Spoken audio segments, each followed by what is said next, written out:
This is the thing. Who you choose to hang around with, who you choose to have in your posse is exactly who you become. Choose your posse wisely. I'm here to tell you that putting yourself first is not selfish, it's revolutionary.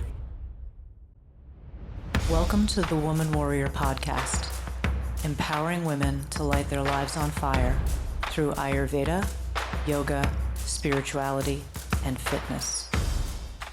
Jai Bhagwan, Woman Warriors, and welcome to your favorite podcast. Yep, the Woman Warrior Podcast, and we are so happy to have you here today. I'm your host, Dr. Satyavani, and I have actually two fabulous co-hosts today, but our main fabulous co-host here, Prajna Madhavi. So good. So good that you're here. It's been a while. It has. Yeah. It really has, actually. And our second amazing co-host here, Ms. Tina Fuller. Hello, everyone. Oh, so happy that both of you are here. You guys look so cute on that couch with like the Woman Warrior. You know, I didn't wear my shirt We need to get you a new one. I need a new one. Yeah. It really is. Like the other one is just faded. Yeah. And so, and if anybody else out there wants a Woman Warrior t-shirt, let us know. Drop us a line. Yeah. Go to our website, thewomanwarrioracademy.com. So today we are starting to create different types of shows. Mm-hmm. It's very exciting. So most of you who have listened to us over the past 4 years, I can't believe it's been 4 years. I know. I know, we're coming up on 5 soon. It'll be 5 in March. Wow. Yeah, March of 2025 will be 5 years. So I know, Sheesh. crazy. Mhm. I'm very excited about it. It just started with humble beginnings. Yeah. Right in front of my The computer. Laptop in my office. Poorly recorded, so thank God we have SB Studios here nowadays. Thank goodness. They do a professional job. But we are looking at doing different types of shows. So what we've done so far is we've had guests and we've done sort of these full-length interview shows that surround around Ayurveda, what other women are doing in female empowerment, or other gentlemen who are supporting the cause as well. And also the Vedic sciences and fitness. But what we've decided to do is now start our own shows within shows kind of thing. So we have added Ms. Tina Fuller, who is doing her segment today on being contagious, and we'll get to that at the end. But in addition to doing our interview shows, we are now going to do sort of this, what we're calling From Pain to Power show. So From Pain to Power is going to be discussions specifically around questions about Ayurveda, disease management, and the concepts that go around with Ayurveda, since that's really the core of what it is that we talk about from that perspective. So today is our first From Pain to Power segment, and these two lovely ladies have actually drafted questions to ask me. We'll see how that lands today, so that you, the listener, can actually get more information about Ayurveda from a practical standpoint and how that can apply to your daily life. But we are not going to stray from the outline of our show. So before we get started with our wellness check-in, the three of us want to invite you to 2 amazing things that are happening at the Woman Warrior Academy this coming 2025.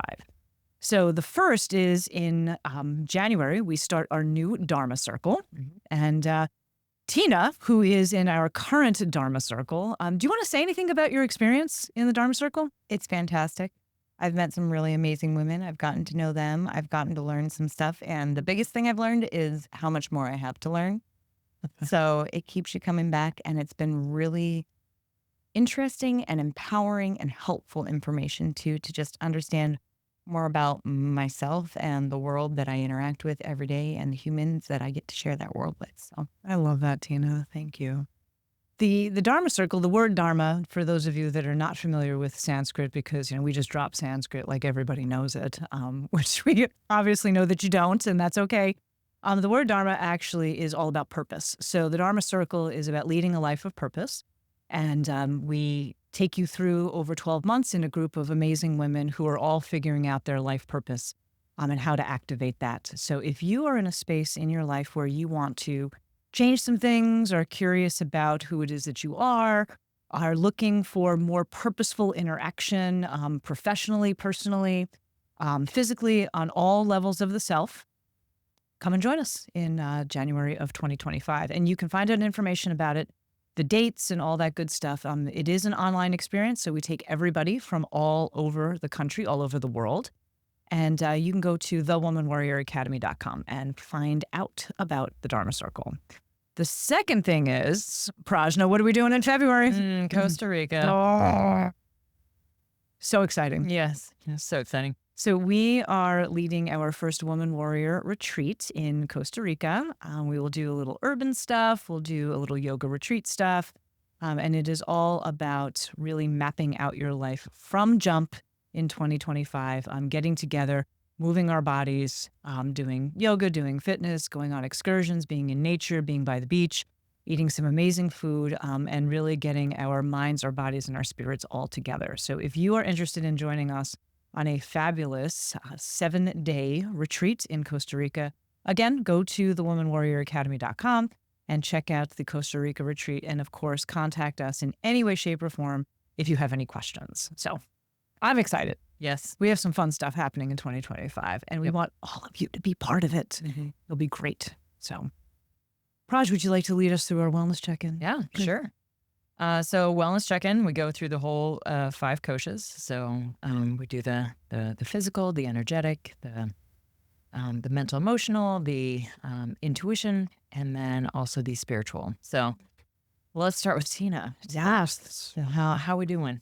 Physically, man, this time change is kicking my butt. And I don't know Word. if that's it or if it's the temperature or what is going on, but I have been tired and sore all week.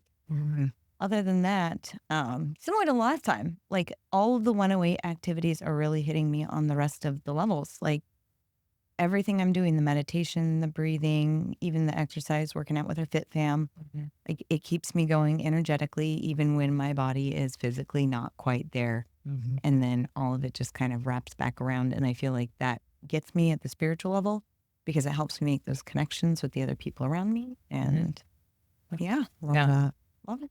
How's the journaling aspect of your 108 practice? It's good. And we're, 67 days in now? 69. 69. Okay. Day 69. She's good at keeping up with the numbers here. I write them. I write them in my journal. I write the day in my journal for the gratitude journaling, and then it just flies right out of my head. So So the journaling's been fun because I've been using my Clever Fox primarily. There's a bunch of blank pages in the back. completely. And what I've been doing is in the actual calendar, like the wins for the day before, like started off there. Did I make all my targets? What were my wins? What was I proud of? All that jazz. Started off with a really great frame of mind. And then moving into the back of the journal and the back of the Clever Fox.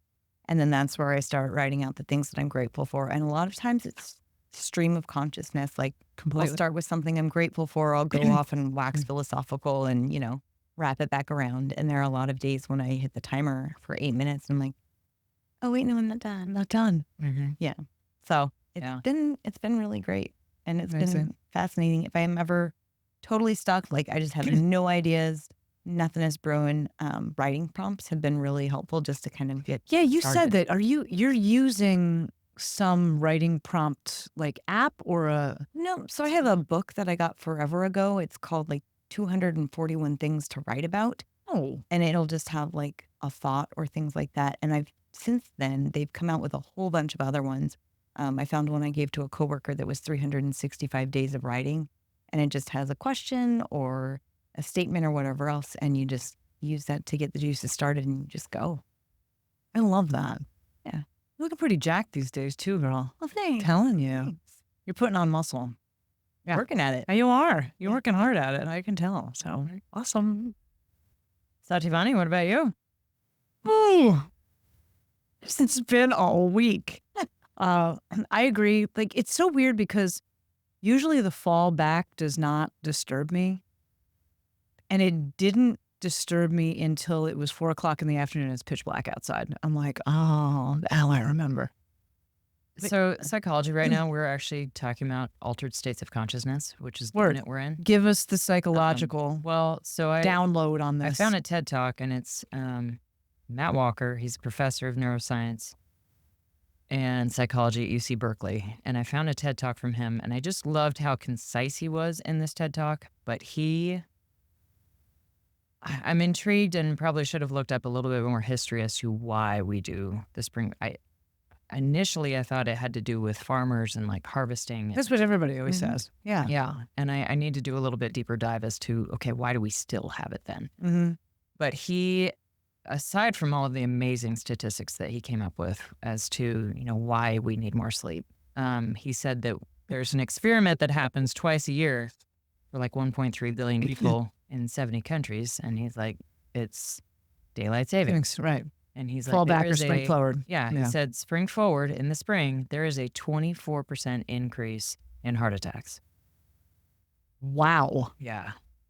Spring forward, what I was going to say to that end, is spring forward just destroys me, like for 2 weeks. And I'm like, how is this possible? This is 1 hour ahead. And in the fall, he said there's a 21% decrease Okay. because you're getting that extra hour of sleep. Right. He also said car crashes, suicides, just very similar. Interesting. And it's fascinating to then hear that and say, okay, then why do we still do this? When we have that evidence, I mean, if you go down the rabbit hole, you can think of why. But Let's go right down. if we have that evidence that sleep is that important in the spring and these are the detrimental things that happen, yet we still do it, Right. I just find that very amazing. This is the other thing. Isn't the state of Arizona, they don't change, right? I don't There's know. a- Phoenix doesn't. I don't know if it's the whole state. I thought it was the whole state, but It could be. Yeah. But I think that there's like 1 or 2 states that does not change. And I'm always thinking to myself, like, how does that work? Like that's a brain teaser for me. But Yeah. I'm with you though. Like I appreciated the fall back the night that it happened. Mm-hmm. And but energetically it's been a rough go. Yeah. And I feel this whole week like I am just slogging through molasses. Mhm. And I'm like, okay, like what's the issue here? Is this a hormone dip? Did I have too much sugar today? Like what, did I not get enough sleep? Which I will firmly admit that during the week I probably don't get enough sleep.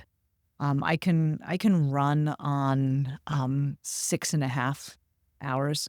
But then, like, if that happens after, like, the 5th day, I'm like, yeah, I'm done. Like, I can't do that anymore. So I can usually go, like, Monday through Thursday or so, or Friday. But there's that. And as both of you know, as a result of all of this energetic shift, my back, I've just had a sacrum issue. So tomorrow I get to go to our massage therapist.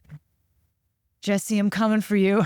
You got a lot of work to do tomorrow. So like my sacrum has just been locked up and it's traveling into my hips. So I didn't have a lot of great gains in the gym this week. And that's okay. Like it is what it is. And I was telling Tina this morning that happens, I'd say a couple times a year where all of a sudden it's just locked in place. And that's what happens when you have a spinal fusion. Like it's just part of the ticket. So. Yeah.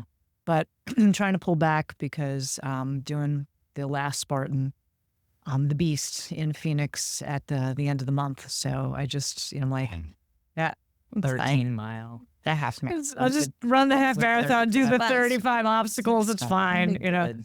no big deal. And I thought to myself, like, I'm going to be out there, like, all right, just make it happen kind of thing. And, we'll see what happens. But yeah. And then, I think this week energetically just across the board was tough for everybody, just with the election, regardless of what side of the fence people are on or perspective or whatever. That weighed very heavy. And you could feel that. You can feel that vibration, even amongst the members, at Fit Body coming in. I think everybody was just kind of slogging. So, but we have to have those weeks in order to really value the others. But what it did do, spiritually, is it really brought me inward. Mhm. So it was like I took a couple of days where I just kind of went quiet a little bit because normally, my mouth just never stops. So I was just like, let me pull back here and do some self-reflection. Why am I feeling this way? What are some possibilities, et cetera. So that's been a good thing. Nice. Yeah. And I'm just happy to be here with you guys. Yeah. Here on Friday. So Yeah. how about you, girl? Pretty good. Physically, I'm gaining muscle. Fat staying about where it should be. If I want it less, I suppose I could try a little bit harder to do that. But I like cashews too much. I like cashews too much. That's the best. Yeah, That's evidently. That's it. Hey, you know what? There is nothing wrong with that. No, as far as fat goes, if I'm addicted to cashews, I'm not. I think I'm going to be okay. But You're fine. no, just still trying to be very consistent in the gym, and I've done some of my first Instagram videos in the gym. I know. Trying to get out there, which I guess kind of fits in with some of the other stuff. Just really trying to be more visible and more out there, just a little bit more to where, if I want to create this new life, it does come with that piece of it. Of you have to be more visible. You do. But you're doing killing it, though. You're killing it. I saw your first reel. When your first reel went up, she's like, I don't know what to tell her. It was so great. So that. And It's inspiring. Yeah. It's inspiring to see you evolve. Yeah. I love it. It makes me look at my phone a little bit more than I know. That's a dog. In school, I'm having the kids do breath work every single day, which I is love a that. nice check for me that I get to start a couple classes with just some nice deep breaths. how are they taking to that? I try for the most part pretty well. I have a couple of kids that don't quite do that well with silence. I don't think they sit Really? it's very long. Yeah. That So whole they- 1 minute. they get a little fidgety and but for the most part, and in their mind, I just tell them, if you don't want to actually do the breath work, then just sit and just breathe. Just sit in silence for a few minutes, and they've been really pretty good about that. And Are you doing that with all of your classes or just my psych your psych classes? classes? That's great. And then we start out with a little singing bowl, and then you ring that, and then I love that. sit up tall, close your eyes so that people don't feel self-conscious, and just I run them through box breathing or 4, 8, 7 breathing. I'm going to try Nadi Shodhana with them. Nice. Yeah. So that's been really nice to be able to do that with them and feel confident enough that, even if they're all not buying into it, it's okay. Like they don't all have to. And you never know. Like in Yeah. 10 years from now, they might be like, oh my God, Yeah. Ms. Mitleider, Mm-hmm. et cetera, et cetera. Yep. So you never know how it lands. Yeah. What's Nadi Shodhana? Nadi Shodhana. Nadi Shodhana. What is it? So it is alternate nostril breathing. Oh, Yeah. yeah, we've done So that you've one. done it. Okay. Yeah. Yeah. That's the Sanskrit Yeah. for it. Yeah. Thank you for asking. I know. People be like, what? Because everybody knows Sanskrit Yeah. right off the top of their head. Doesn't. Thanks, Tina. Person, great for asking. Yeah. Yeah. Intuition wise, with the election, just kind of listening to my gut and just feeling that energy. And there's been a lot of energy throughout the week as well. That's just been, that's actually in my try this, not that for today, but it's just shifting your focus, I suppose, in a way. Yeah. So Well, you helped me yeah. because it was a rough go. Yeah. I will fully admit that. And it was not- understanding right. that you needed some time to just to reflect, and I wasn't going to push that. And So yeah. appreciated that. So So- appreciated that. Yep. Yeah. And less about like the individual, like humans and all of that, but rather just some issues. Yep. That are just like, ooh, okay. From your experiences that you've had in your life that come up. Right. Like all of us. Absolutely. Yeah. So, and I don't like using that word trigger because I think it's overused. Mhm. But definitely it was like, oh, okay, like that part of me is still there. Like Mhm. that's, and that's okay. And just recognizing that. So, yeah. Yeah. So, yeah. Awesome. I got a massive nosebleed last night, by the way. Dude, you, Massive. That's maybe taking that out of perspective. Massive for me. no, like 5 minutes of nosebleed is that's a long time. quite a bit for me. That's a long time. So Yeah. it just, when did it start? Just right when I got out of the shower. I just like leaned over to put my At towel yoga, back over my and hair. boom. No, it was You at were at home. Yeah. Okay, okay. So it was So about you got home from teaching yoga. yeah, it's been an hour and a half after. So I think maybe the humidity plus the dry in the house and then the humidity of the shower Totally. and then, you know, head is down and I go to flip up and it just starts dripping. I was like, what? Oh, okay. I felt And I'm so used bad. to nosebleeds, but this one was like, I could literally feel the blood like coming down Wow. through the capillary. And it just did not want to stop. And I was like, okay. I this is- felt so bad. I No. passed out on like at 8:00 last night. I was Yeah. so tired. And she called me twice and left this message. And then I didn't get it until 3:30 this morning. I was like, oh my God, she's dying. I Like should've said, I'm trying to get to my dog. I have a nosebleed. And then I got a text, a telegram, and she's like, it's good. It stopped. I'm Yeah. like, oh, thank God. Yeah. You know, because I'm like, do I go over to the house? Yeah, Like it's please, 3:00 in the morning, or like, No. like, oh God. Once it finally I could get it to actually slow down, I was like, okay, there you go. But man, there for just a couple minutes. Pressure Just changes did for sure. not want to stop. Yeah. Yeah. Well, and I get them a lot when it's dry. Yeah. I wasn't surprised that I got one. Right. This one was a lot more Right. than I was expecting. I was like, is this a diet change? Is this like, Mm-hmm. because I'm eating more meat? Is there just more? Right. Well, gluten? why is it coming out of my nose? Yeah. We in Ayurveda, it's a rakta issue. It's a rakta imbalance. So there is what we call vitiated rakta, or the blood. Yeah. So which could be in combination with a buildup of kapha. Were you having sinus mucus stuff happening before that? Okay, because sometimes what happens is that like it precedes that, but you know, Gotcha. I don't know. Okay. So yeah, Yeah. but you got it to stop. So I know. that's good. And it hasn't started again. Good. Just, man. If it starts in the middle of the show, we'll just all applaud. Okay. Tissue. Nope. Yeah, come back in. I got like, Let's stay. Should see the other guy. Yeah, exactly. Exactly. So, well, I'm glad the nosebleed stopped. Yeah. I And was that like, I makes better sense. text her back. Yeah, I know, because I'm just like you leave me hanging there. Message and will you call M? I know. Question mark. Yeah, I was like, exactly. that might sound very, it looked very frantic. I know. I was like, oh no. So Anyway. I'm glad you're Yeah. feeling better. Yep. Awesome. So, Yes. so I really wanted to interview you.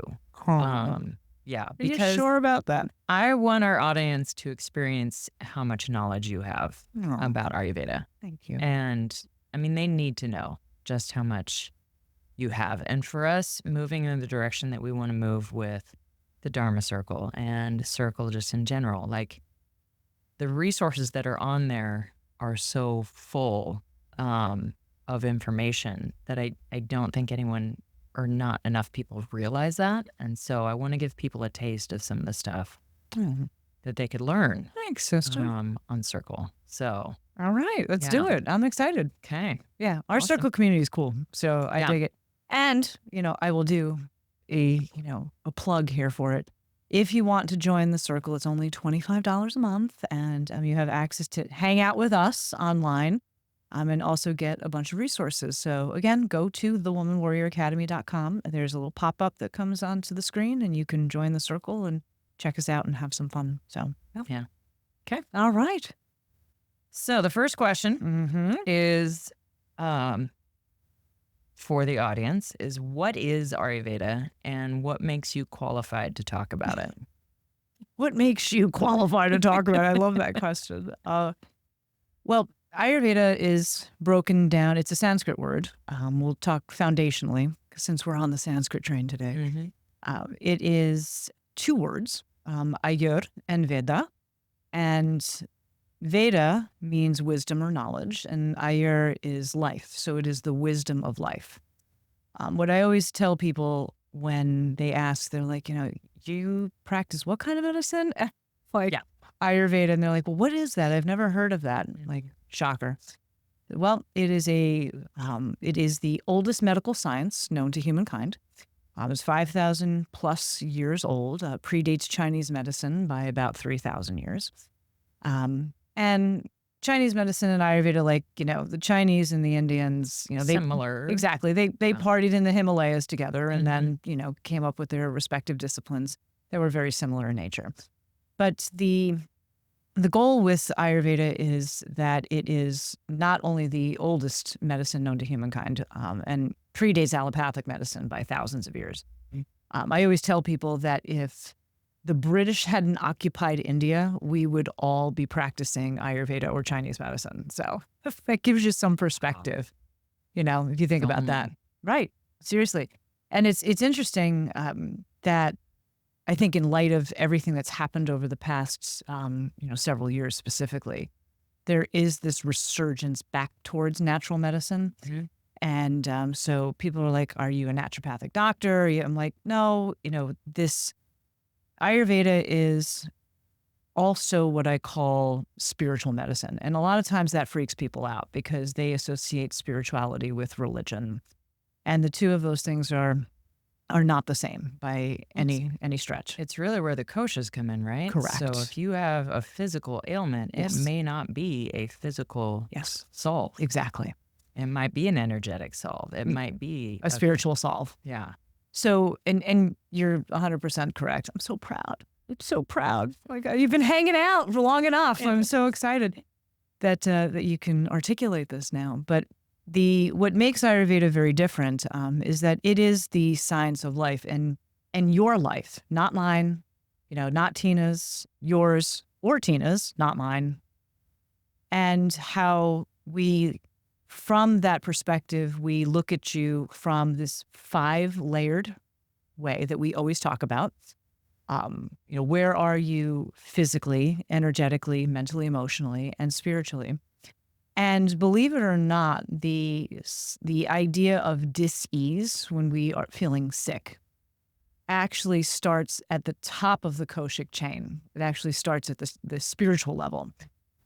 What Ayurveda understands is that our physical bodies are responding to something that is happening on a different layer of the self.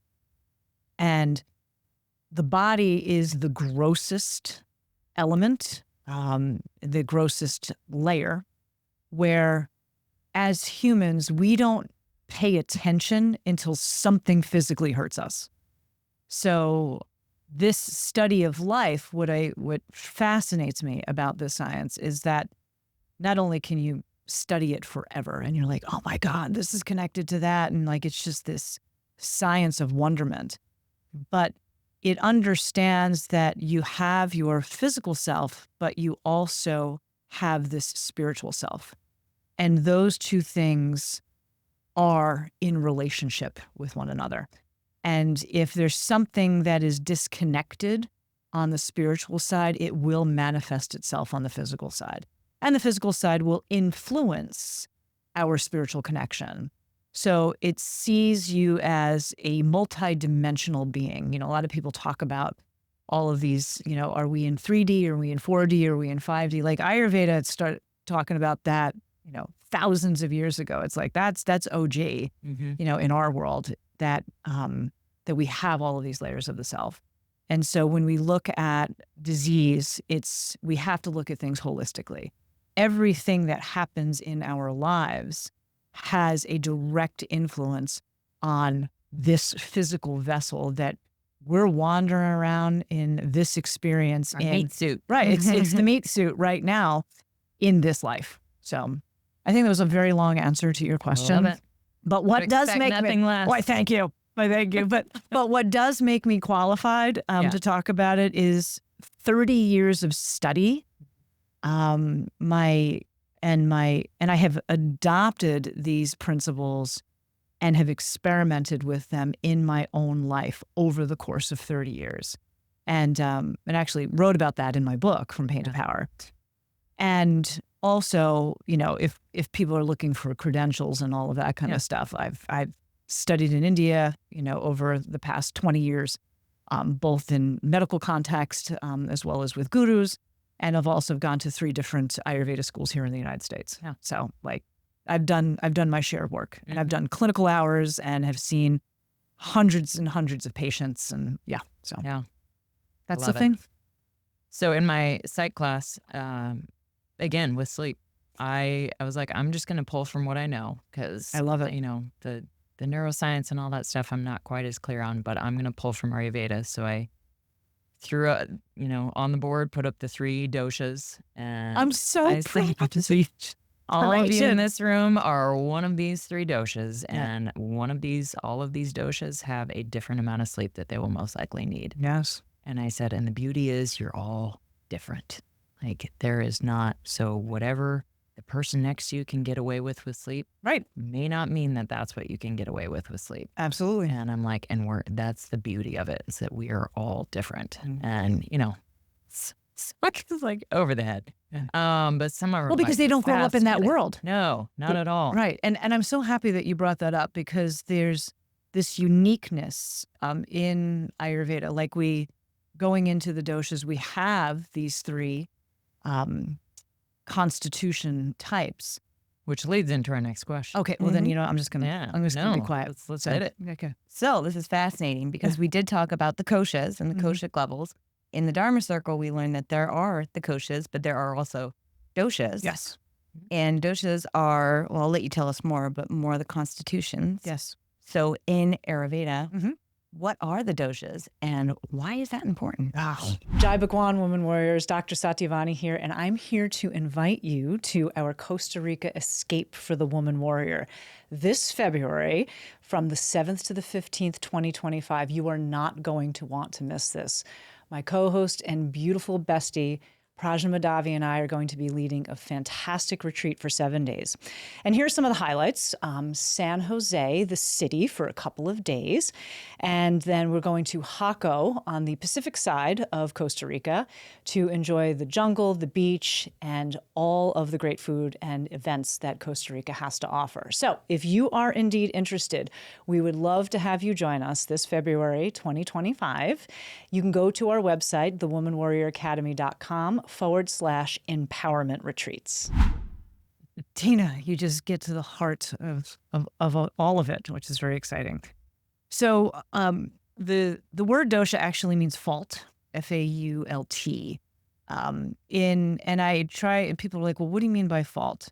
So disease, the idea of dis-ease, being out of ease, happens as a result of the doshas. So we can look at the word fault as its definition from either the perspective of like a fault line, where something shifts and as a result something changes. Or we can also look at it from there is a cause that is creating a fault in the alignment of the person's health. So Both ways work, actually. yeah, exactly. So Yeah. it just depends on what kind of metaphor you'd like to use for your students in the future. Mhm. So, and the 3 doshas, Vata, Pitta, and Kapha, the reason why they're important is that they are the foundation of how we can start to understand disease that happens in the body. And, for the record, a lot of people, especially people who are in the energy, natural health world, yoga world, et cetera, they get very dosha heavy. And it's like, I'm going to go take a dosha quiz. And what is my dosha? And like, it's important for us to know that. I told my kids, I'm like, and don't go online. And Please do take not do dosha. that, right? Don't take a dosha quiz and don't go to WebMD. Okay. Like, Bad idea. Just don't do. But understanding what your constitution type is helpful. It provides information. But even before that, the 3 doshas, Vata, Pitta, and Kapha, each of them are made up of the 5 elements. They are a combination. So as an example, Vata, which is your primary dosha constitution, is made up of air and ether. And so that has certain properties and certain functions inside of our constitution. Pitta, which is like Fire. fire. Like that's me, like fire and water. And that has certain properties and certain functions inside of our system. And then Kapha, which is made up of earth and water, has certain properties and therefore certain functions inside of our bodies. What I want to tell everybody is that you have all of these doshas inside of you. It's not like, oh, well, I'm Pitta and that's it. Yeah. Like, no, you don't get a get out of jail free card from the dosha bank here. Like, we have all 3 of them inside of us, and we have to, So Vata, as an example, is responsible for everything that moves, is transported, and communicates inside of our body. So when we think about our circulatory system, when we think about the nervous system, respiratory system, and that's why often Vata is considered the quote queen dosha. People call it the king dosha. I call it the queen. Yeah. But the queen dosha, because without Vata, nothing inside of the body will move. And we need to have movement in order to stay alive. You know, we have to have respiration, we have to have mobility, etc.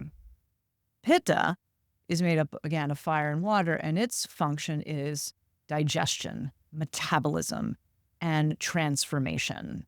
So anything that has to do with our digestive system, and we have to remember that our digestive system starts with our thoughts. How are we digesting, metabolizing, and transforming our thoughts, which inevitably has an effect on how food is digested, metabolized, and transformed, as well as our experiences. Yeah. So that has a high level of functioning. And what makes Pitta also very special is that it really works core with the digestive system in Ayurveda. Like a lot of natural medicine systems, but specifically with Ayurveda, it is all about if we can nail, quote, the dis-ease in the gut, then if we can head it off at the pass there, then we don't have to worry about long-term disease. Mm-hmm. So the digestive system is the one that we can cure most easily. We can heal most easily. And then Kapha dosha, made up of earth and water, is about what its responsibility in the system is: structure, strength, immunity, and lubrication of our bodies. So the structure of our bones, joints, ligaments, etc., as well as the strength of that. You know, do we experience fatigue or atrophy, those kinds of things? And the most important thing, actually, I believe, with Kapha, which really played itself out during COVID, was immunity. Yeah.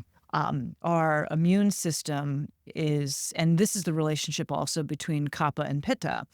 Our immune system, our immune cells, 75% of our immune cells exist inside of our gut. So if the gut is not functioning optimally, then our immunity is compromised. And so we see the relationship between those two doshas. And without proper immunity, like, you're going to be in a long-term state of disease. Yeah. So it's really important to understand not only what your particular constitutional orientation is, but to understand that all three of those exist inside of you so that you can really understand how they function and how they play out. With the constitution types, when you understand what like your main constitution type is, it is also one that is likely the most responsible for the types of diseases that you have inside of you. So as an example, being a primary Pitta person, I am prone towards heat-related types of diseases, or what we call fever. Mm-hmm. As a primary constitution of Vata, pain is the primary result of the state of disease, you know, physical pain, mental, emotional pain, et cetera, et cetera. Pitta is like, we're just heated up and we're pissed off, you know, like, it's, you know, with Kapha, the primary disease orientation is swelling, or the pooling of that earth and water, where things can feel heavy or sluggish, or swelling of the joints, et cetera, et cetera. Hence why you mentioned with my nosebleed, there must be Right. something maybe coming up. Yep. There's some, you know, Pitta-based things. So like blood, as an example, is a very Pitta-based type of disease, like anything having to do with whether blood pressure or fever or nosebleeds or things along those lines. So, yeah. Did that answer your question? Absolutely. Okay. Sure did. So it's super helpful to know that, because when we understand what the doshas do, how they manifest inside of our bodies, we can map disease from the ground up and from where the disease has manifested back down to its root. So it's actually, it's an amazing science. So, yeah. And I just get so excited talking about hook, it. line, and sinkered me right into the whole, wow, Yeah. Mhm. I love it now. Like it is everything. It is. And you look at life Yes. through it You look at the world differently. very You know differently. that knowledge. And like with the doshas, they're also connected with psychological states, with people who have a primary Vata constitution or, Vata imbalance. The mental emotional state when out of balance is like anxiety and fear. Like that really manifests itself. On the balanced side of things, it's creativity. So, and expansiveness, which is really quite lovely. The Pitta side, when we see psychological imbalance, mental emotional imbalance with Pitta, it's anger and frustration. On the balance side, it's leadership and determination and courage. On the Kapha side of life, primary constitution of Kapha or Kapha imbalances, etc., we can have, when things are out of balance, we can have a sluggishness, a heaviness, a codependent kind of behavior. I cling because I want to have security. But on the balance side of life, it's like the best friend that you have that is so loyal, that is there for you all the time, no matter what. It's like, whose car are we taking? Like that's the Kapha, person who like will, might take, it's like the tortoise and the hare, the tortoise is like, I'll get there, like no big deal. But very, very loyal and kind and compassionate and sweet. Yeah. So, yeah. Perfect segue into the next question. So with society the way it is today, with your talk on the doshas and the imbalances, common ailments that we see in society today, and how would Ayurveda recommend healing? Because we are in a Vata world. Oh. We are Vata girls live in a Vata world. Vata. I love that. Vata girls and a Vata world. Let's just say Vata girl living in a Vata world. Pitta girl, Pitta world. Well, it's interesting. The other thing that's very cool about Ayurveda is because it's part of the Vedic sciences, there is a link to these concepts known as the yugas. Okay. Oh. Okay, gotta throw out some yoga here. So the word yuga in Sanskrit means era. It's a period in time. And there are 4 major yugas that exist. And right now we are in what is known as the Kali Yuga. And Kali, Kali, she is the kind of the rageful goddess. Destructor. Yeah, she's a destructor for sure. And I love every bit of her. Ghostbusters. Oh, I love her. I love her. Her male kind of counterpart would be Lord Shiva. But outside of going down like the whole iconography piece, we don't need to talk about that here. But what's fascinating about this era that we're in right now is it lines up with what is happening societally and what lines up from a disease standpoint. So this Kali Yuga is it's known as the era of darkness. And this is when, and actually the good news is that this is the era that comes right before the Sat Yuga, which is the era of light. So the darkest light, the darkest is before the dawn. Mm-hmm. So we're in the dark space right now, and our generation, we're not making it out. Okay, I'm just letting y'all know. Again, Okay, I throw these things out to my students. Exactly. I talk to them a little bit about the Kali Yuga, and I'm like, and if you think you're getting out of it, we're not getting out, because it is quite a few million years in length. However, I also think that each of us came into being in this era for very specific reasons. I share that because this Kali Yuga, which is the era of time, the period of time where we have the least amount of light, is a time where there's a lot of ignorance that's happening. And we can see that in society. You know, we've moved away from our connection to source. And Ayurveda, going back to that original question, what is it? It is all about reconnecting back to source. So the largest disease that all of us have is this disconnection from source. And so what actually is source? You know, that can be interpreted in many different ways. Is that our connection with nature? Is that our connection with the divinity inside of us? Is it the connection with however it is that you interpret God? The God. Exactly. Yeah. Like, I don't care what I always tell people is I don't care what you believe or how you believe it, because I believe in all of it, because I can use as much support this life as possible. Because there are so many similarities as to how they've all been used. Exactly. in Like, history. I'll take Shiva, who's my dog. I'll tell you. I'll take Kali, who's my dog Driss, with Jesus and Buddha, and you know, I mean, like, whomever, Allah. I don't care. Like, I'll take all of it. That being said, we have a disconnection from source, and so the fact that we are in Kali Yuga, which is the period of time that we are most disconnected from source, also manifests the most disease. What's interesting is that the diseases that we are experiencing in society right now are all manifestations of this disconnection from source. And people are looking to connect to, quote, sources. So how do I connect via social media? How do I connect in politics? How do I connect in all of these different ways when actually we have to connect within? And I don't mean that in this like, oh, you know, we should all just be so spiritual, but like, we have to start doing self-reflection.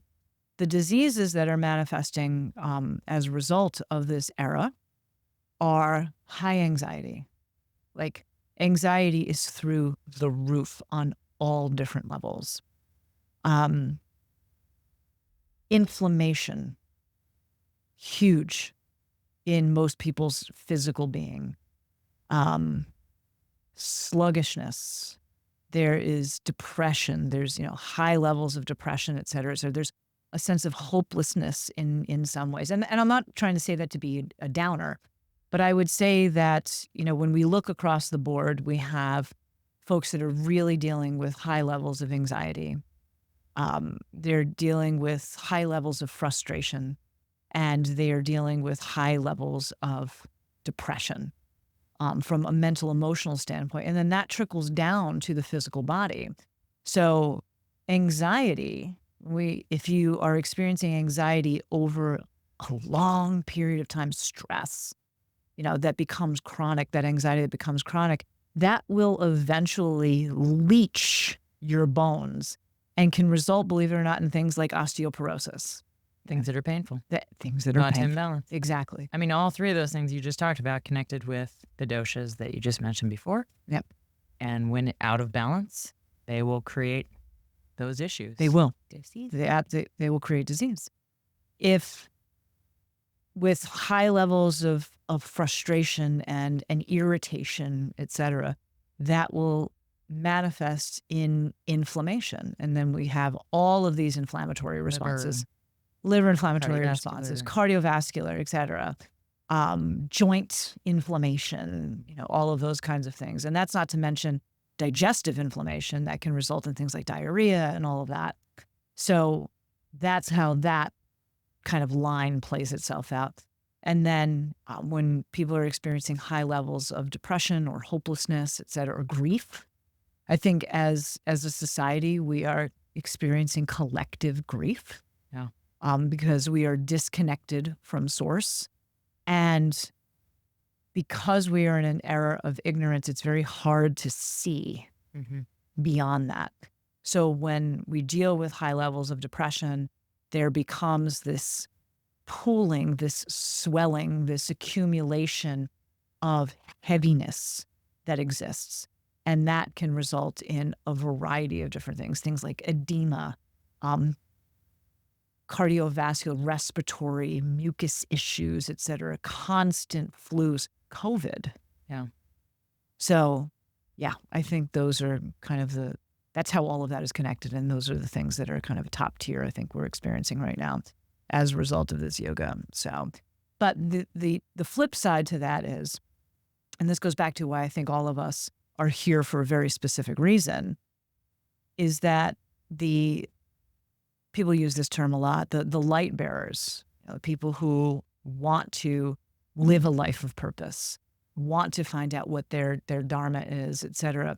They're the ones that are going to be the champions for the rest of society to help lead us out of the era of ignorance and the era of darkness and say, this, like, we're all collectively experiencing this, but there is light at the end of this tunnel. And, we might not experience it directly right now, but it is also our collective responsibility to continue to be the light bearers.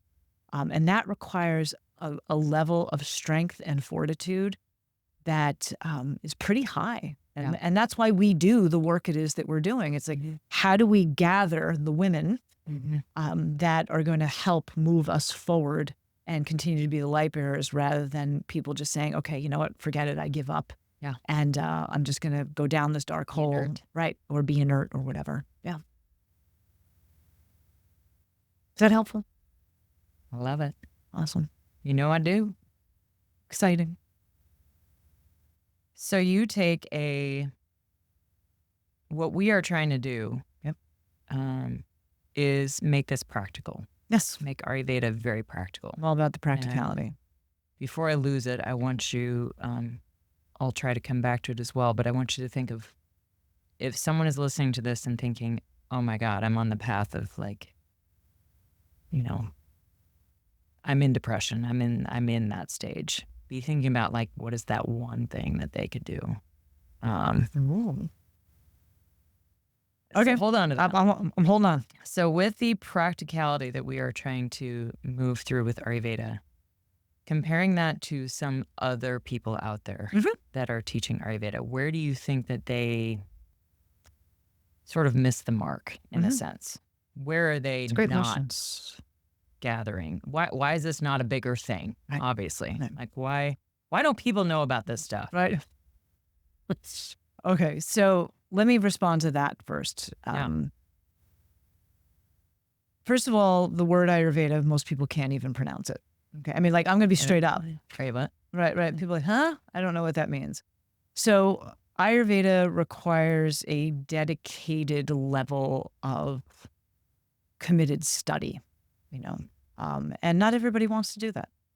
We live in a Google society where it's just like, I've got this, my shoulder bothers me. Why is my shoulder bothering me? My nose is bleeding. Exactly. No. What do I do? And Ayurveda is not at the top of the search engine. Okay. Let's be real about that. The other thing is, and I'll be straight up, is that it wasn't founded by a white person. And despite the fact, like I said earlier, that if the British hadn't occupied India, we would all be, studying Ayurveda. And I even remember, like, as a young person with, and maybe the two of you can remember too, like, my grandmother would have all of these, like, natural remedies for things. And, like, those, and she was Polish, you know, and my great grandmother, it was like, yeah, we have lost that for sure. Right. Those traditional methods. Completely. And it's funny because, like, my great grandmother was always, she was the one who taught me how to speak Polish, of which I don't know how to do anymore, and also how to play cards. She was a trip.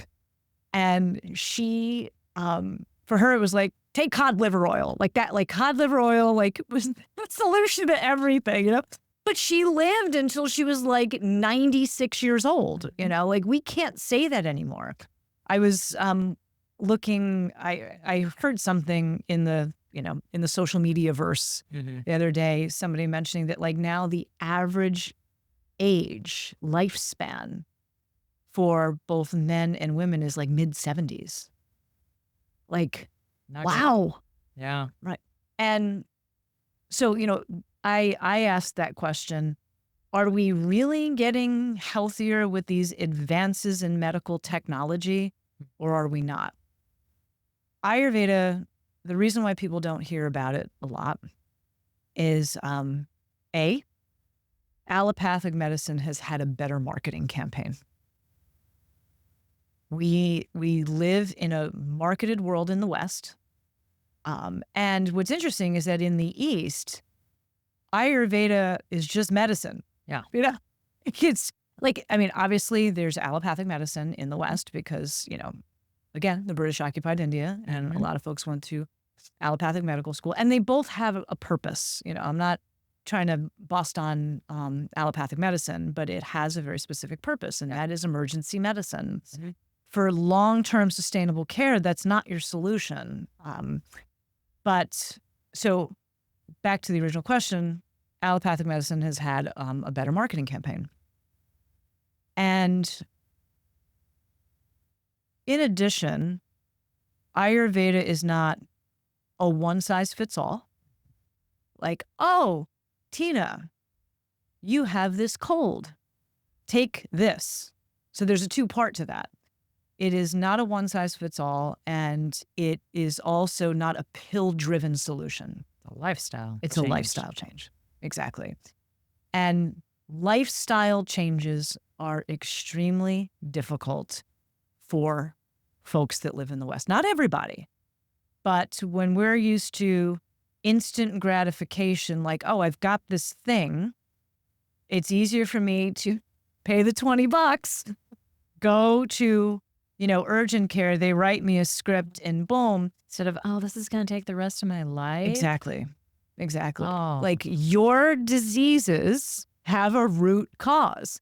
And the other part of it is that a lot of people don't want to know what that root cause is, because that unearths a whole bunch of other things. And like, and I'll be honest, like when this whole journey started for me, it was like, oh, the reason why I have acne, Me too. on this section of my chin is because of the way my liver is responding, which is tied to the level of anger and frustration that I have, which is tied to a childhood trauma.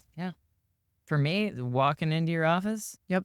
Paying you the $20 plus, maybe a little bit more. A little bit more than $20.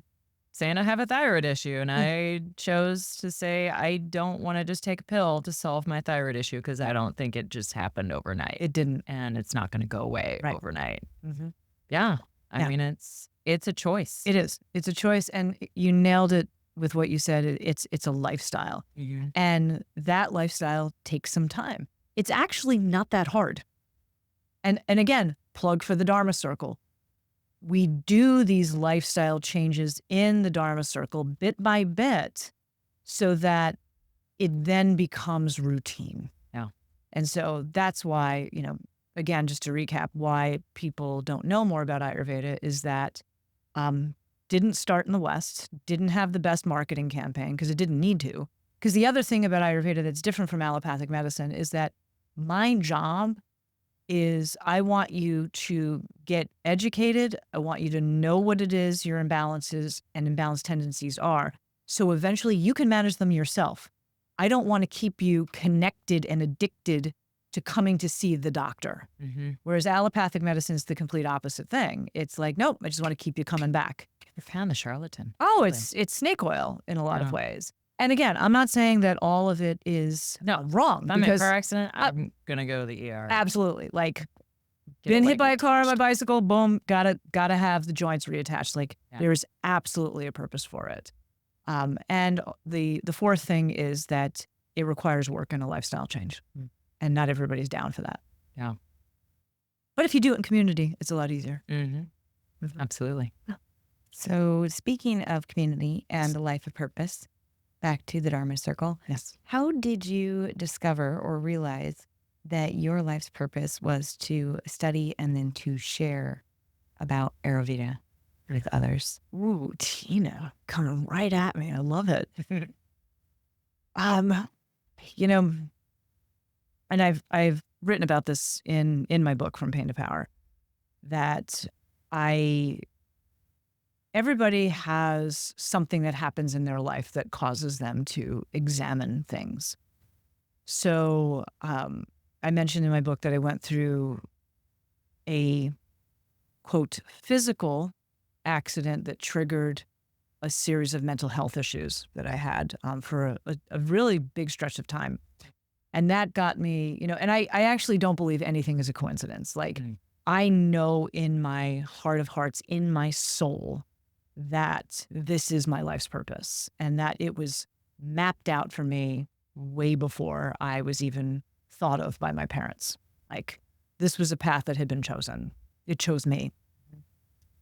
But, how it played itself out was getting into, being an athlete, getting into this bicycle accident, then going through a depression and getting looped into the allopathic medicine cycle, for lack of a better word, at a young age when big pharma was just becoming a thing.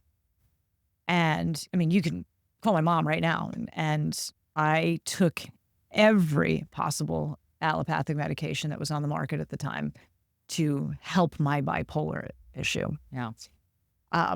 What I actually later on now understand is that my bipolar issue was actually a spiritual awakening.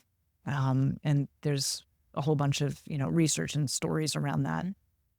But what I remember is I left New York and I moved to California because California was a little bit more open, to that, to this type of medicine at that time in the early 2000s. This was late 90s, early 2000s. And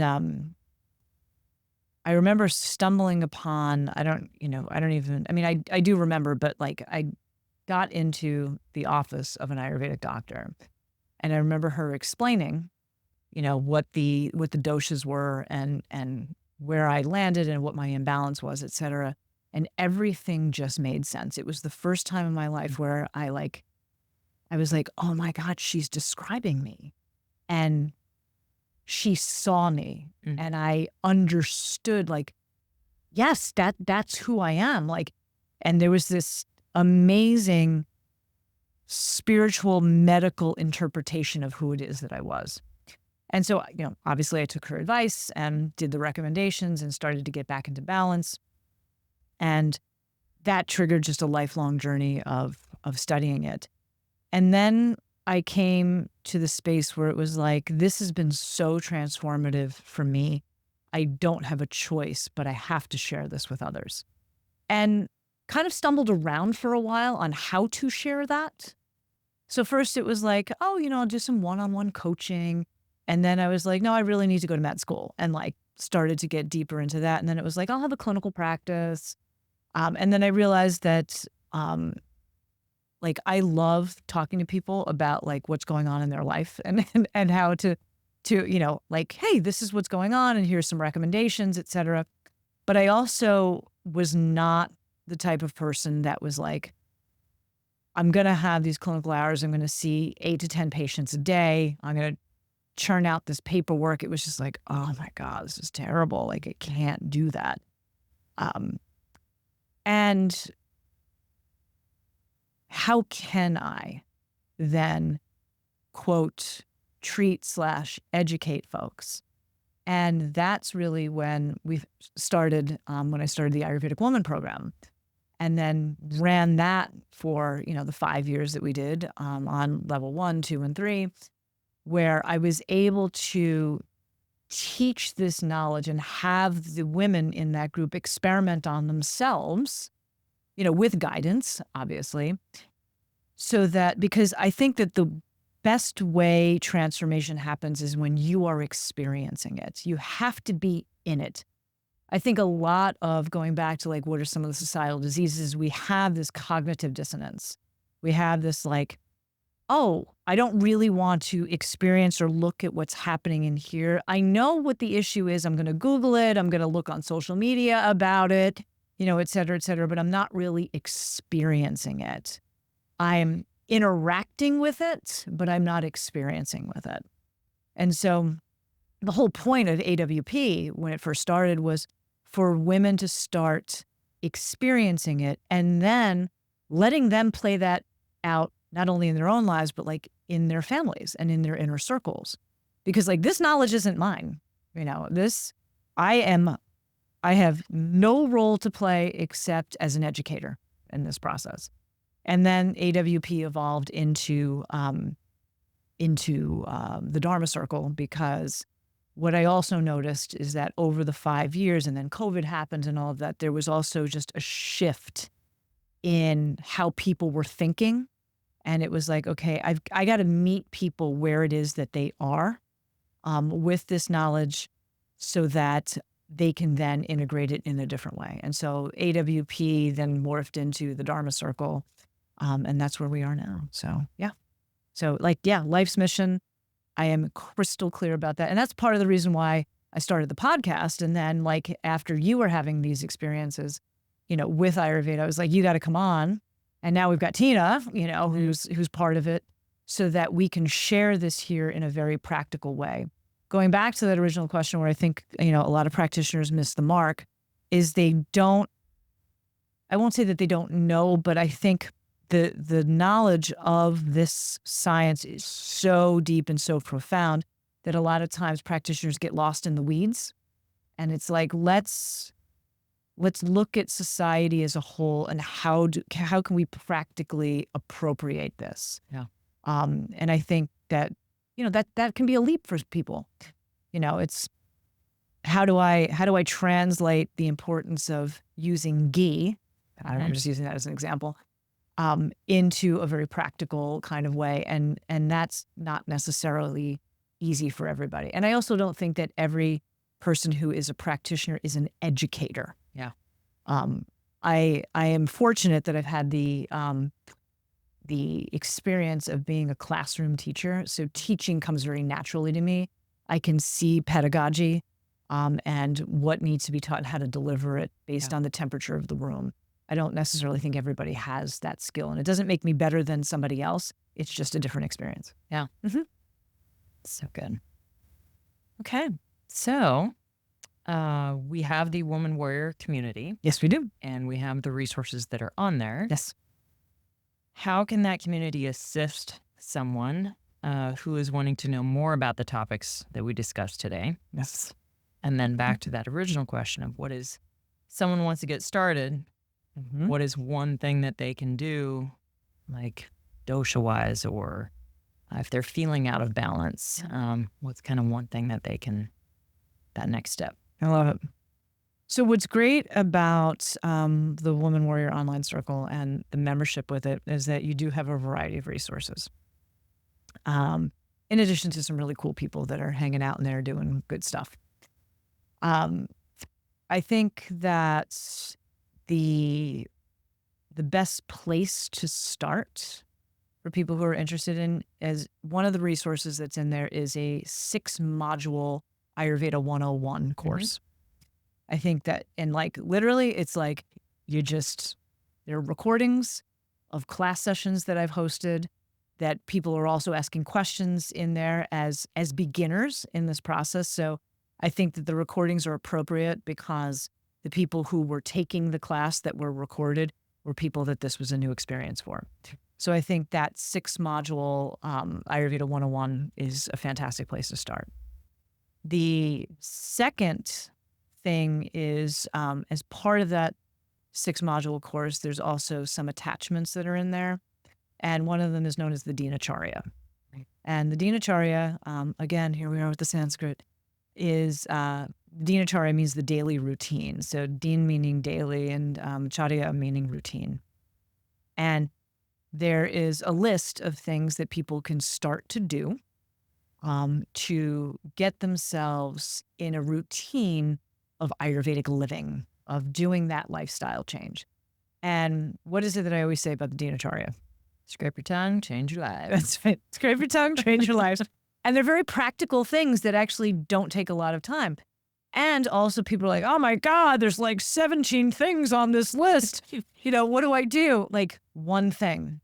Do one thing on the list. Jesse, just maybe 2 weeks ago, I gave him a tongue scraper months ago. Right. Hasn't used it. And you just opened the package. So I'm kind of wondering, what am I supposed to do with that? We love you, Jesse. That's you just do this. Scrape the tongue. Right. Just scrape it off. Yeah. That's it. And so what I've always said to the folks that get the Dinacharya for the first time is just choose one thing.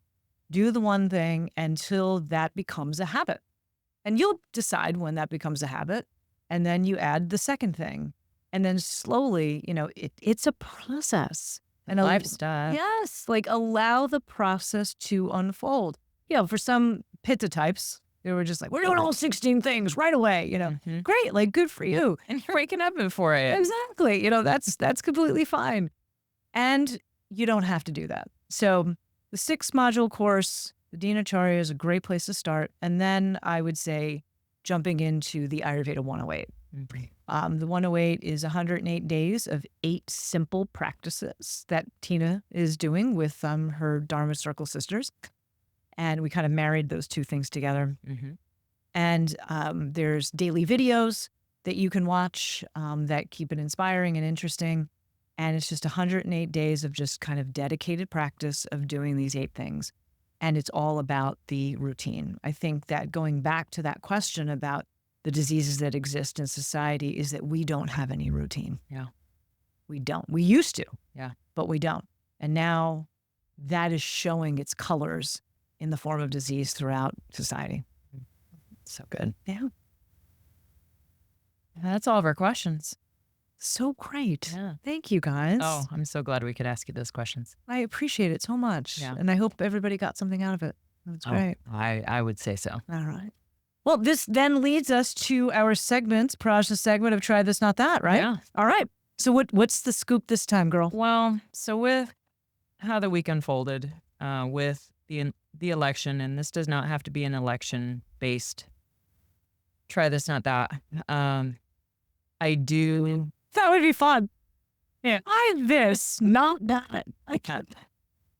Depending on who your candidate of choice was. Yeah. So what I've been thinking of all week is like, okay, with Try This, Not That, was instead of framing it in your mind as, oh my God, I can't believe this happened, think of it as, how can I create opportunity out of what happened? I love that. So for me, it's a try reframing. Okay. And it's not going to be easy for a lot of people out there. And it's not meant to be. But it never is. No. But trying to reframe something that happened that is maybe, again, negative or, just a thorn in your side, whatever that is, reframe it and look at it as an opportunity instead of think of it as something that was done to you. I like that. Rather than being a victim, take action. Yeah, and I had some students that I told that to because they were very upset, and I don't know if they really knew why they were upset. I think they do because they're pretty aware students, and that's what I told them this week. I was like, great advice. I want you to think about how can you see this as an opportunity, even if it's just in one little way. And they're like, yeah, I suppose we can do that. I still can't believe it. Well, just take a look at that and see if you can see some sort of opportunity that you can take advantage of. Mm-hmm. And it's about you. It's not about, again, focus on the election. It's not about whoever goes into office or whoever, to be specific with the election, whoever's in there. Like, it's not about that. Think about more about what you can do to change the world, not about how they can do it for you. Right, because then it becomes this passive experience versus like take action. Yeah. Okay, like if this worked for you or didn't work for you, what are you doing? What's your next step? Yeah. I love that. So, Yes. Yeah. Try action, not victimhood. yes. Yep. Awesome. Okay. All right. Well, this leads us to our favorite part of the show here. And Ms. Tina, you are being contagious. This is the segment. So tell us what you've got in store for our listeners today. So Praj set me up perfectly. Good.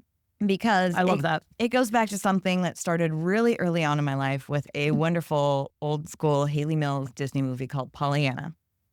And in Pollyanna, they it's also a book, which I didn't know until one of my wonderful friends gave me the book, read it, loved it. Oh. But what it is it's called the Glad game. And so if you've ever heard somebody referring to, well, don't be such a Pollyanna, or that sounds like a Pollyanna, what they're referring to is this concept of the Glad game. And in the movie, she is Pollyanna. She was a minister's daughter. She was an orphan.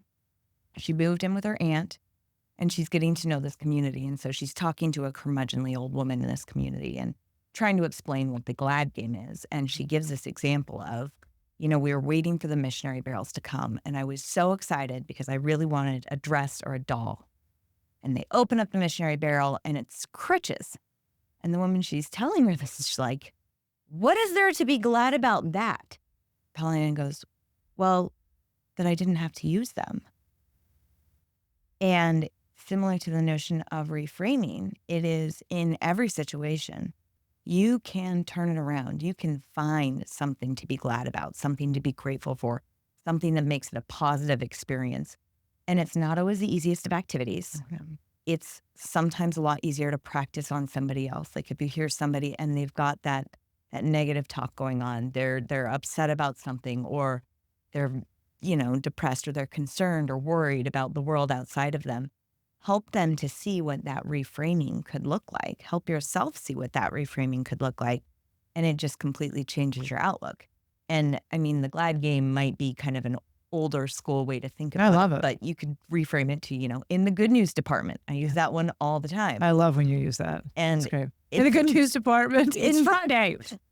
In the good news department, we're only doing 50 burpees, not 150 burpees. Exactly. Like, there's different ways that you can look at it, but it's that cognizant sense, or cognitive, stopping yourself, consciously choosing to look at something from another direction, finding what there is to be grateful for, to be glad about, that, might turn something that could be happening to you or against you into something that could be a positive thing for you, serving you in some way, shape, or form. And instead of piling on like, oh yeah, I can't believe that either. Like the whole gossip of like, oh, can you believe what they did? Or instead of piling on that, like trying to help people reframe and turn that around a little bit so that it doesn't just keep going. Right.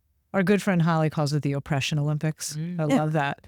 She's just like, when somebody says like, oh, well, blah, blah, blah, blah, blah. And then another person's like, well, yeah, and mine, da, da, and like everybody's got to one up each other on the oppression. It's what I love about this being contagious is also the idea of doing it with somebody. Like when I had, a rough spot with what happened this week from a philosophical standpoint, I called Prajna. I'm like, all right, I'm ready to talk about this. And, she gave me that try this, not that perspective. And I was like, all right, you win. Like, absolutely. Like that. And it's helpful because then it's like, okay, now she's passed that to me. And now if somebody comes to me in that similar vein, I can then pass it to them. And that's how it becomes contagious. Yeah. So, spreading the positive, spreading the gratitude, spreading the glad and the good. So great. Tina, you're awesome. Thank you. We're so happy to have you in our lives. Yes. Everybody needs Tina Fuller in their lives. Yep. Okay, so. All right, gals, anything left? I think that's it. All right. Well, my friends, that is a wrap. That's a wrap. So our segment From Pain to Power, of which, by the way, I will shamelessly plug my book here. From Pain to Power, if you want to know more about some of the things that I've experienced that were part of this conversation, please do buy a copy of it. You can get it on Amazon. You can also go to thewomanwarrioracademy.com and read about the highlights of the book. But it was such a pleasure being with both of you today. I feel invigorated now after just a tough, energetic week on all levels. So I hope you all enjoyed this segment with us as well. And we look forward to seeing you again at our next podcast recording. And as always, my friends, Jai Bhagwan, may your soul be victorious. Is life hard? Yeah, it's really fucking hard. And you can also have the life it is that you want. You just got to work for it.